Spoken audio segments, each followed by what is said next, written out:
একটি ব্যাঙ গরম পানিতে সিদ্ধ হয়ে মারা গেল। কিন্তু কেন জানো?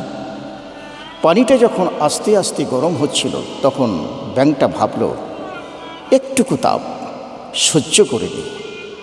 কিন্তু পানিটা যখন টকবক করে ফুটতে লাগলো তখন ভাবল এবার বের হতে হবে।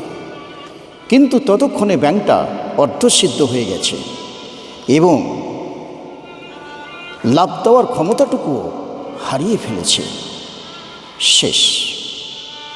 বর্তমান উম্মার অবস্থাও অনুরূপ। ছোট ছোট জুলুমগুলো যখন আসে তখন ভাবে থাক সহ্য করে নে, কিন্তু এটা বোঝে না যে এই সহ্যের অভ্যাসটা একদিন উম্মাকে দুর্বল করে দেবে।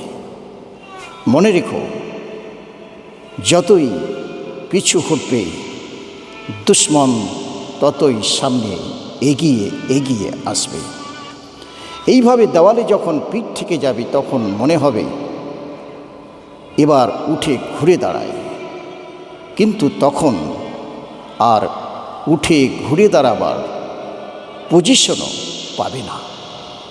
এমনকি আত্মরক্ষার জন্য তোমার হাত দুখানি তোলার জায়গাটুকু থাকবে না। তাই বলি, সঠিক সময়ে জেগে ওঠো। দেওয়ালে পিঠ ঠেকে যাওয়ার আগেই